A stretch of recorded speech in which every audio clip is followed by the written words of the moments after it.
Like a smile and a handshake, the virus deceives this lung cell and is welcomed in, where it will command the cell to make more virus particles.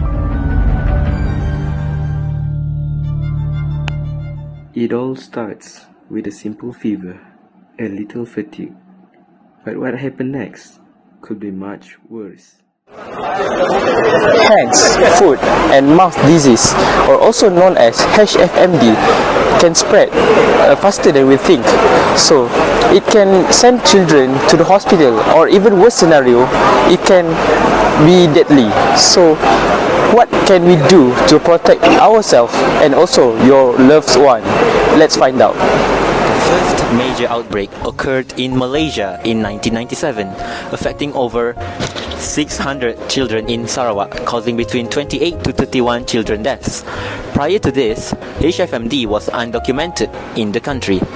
Since then, cyclical epidemics have recurred every 2 to 3 years. By 1999, the Ministry of Health declared the HFMD endemic, noting that periodic outbreaks among young children are to be expected. To curb transmission, schools and kindergartens in outbreak zones were periodically closed, and this policy is still enforced today. In 2000, Johor reported 1,178 cases, primarily in nurseries and kindergartens, likely linked to an outbreak in Singapore a month earlier. The largest spike, however, occurred way back in 2018, with around 51,000 cases nationwide, the highest in a decade. Daycare centers and schools were hotspots, prompting the MOH to implement strict hygiene guidelines, including disinfection protocols and public advisories.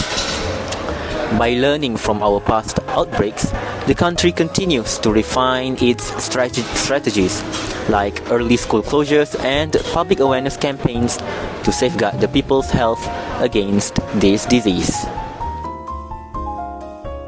Hand, foot and mouth disease is a common virus infecting people of all ages, mainly children. But what causes it? Where did it come from? How does it transmit, and how does one be infected with the virus? HFMD is a contagious virus that travels through various ways, making it easily contracted. It is primarily caused from viruses coming from the enterovirus family, the same family of viruses that causes illnesses such as polio, meningitis, myocarditis, and also the common cold. The most common enterovirus that spreads HFMD is Coxsackie-virus A16. Other viruses from said family can also cause HFMD, such as enterovirus 71 and Coxsackie-virus A6, sometimes with more severe symptoms like neurological complications, lethargy, and severe and extensive skin rash. Since HFMD is caused by contagious viruses, you can be infected with these viruses through contact with contaminated objects and surfaces that you touch that may have virus particles that can infect you through physical contact, such as touching a doorknob or a toy. Other than that, respiratory droplets with virus particles made after a person sneezes, coughs, or talks is also one medium of transportation of this virus, so you can be infected if you inhale it when in close range of an HFMD patient.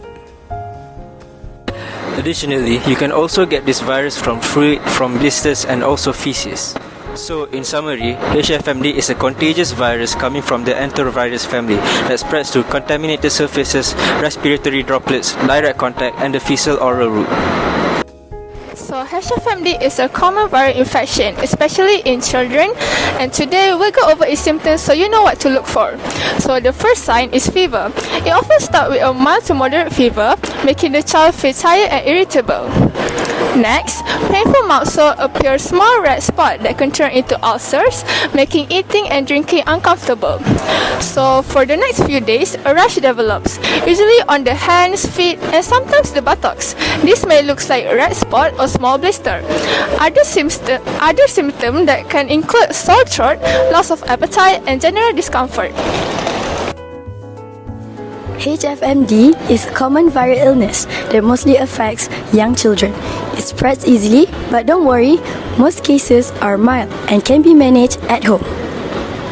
There is no specific cure, but you can help your child feel better by giving pain relievers like acetaminophen or ibuprofen. offering soft, cold fruits to ease mouth pain, keeping them hydrated with plenty of fluids, and keeping the skin clean and dry to prevent infection. In rare cases, HFMD can lead to complications. See a doctor if your child has a high fever that doesn't go down, signs of dehydration like no urination for over 8 hours, and trouble swallowing or breathing.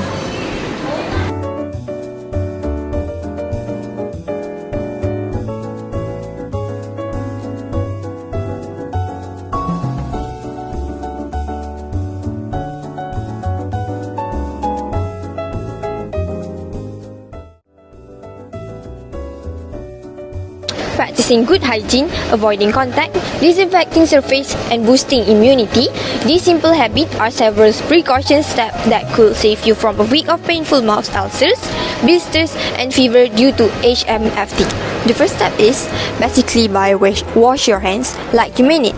HFMD spreads through touch, surface, people, even the air. The best defense is wash your hands with soap for 20 seconds. If no soaps, and hand sanitizer is your backup. The second step is disinfecting surfaces.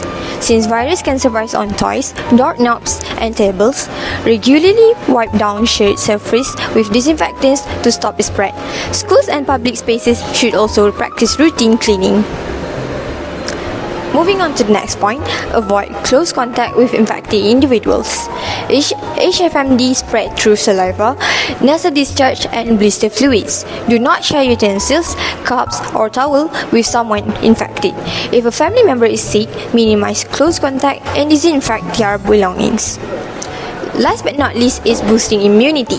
Eat a balanced diet, drink plenty of water and get enough rest to keep your immune system strong. If someone shows symptoms of HFMD, they should stay home and avoid public places until fully recovered.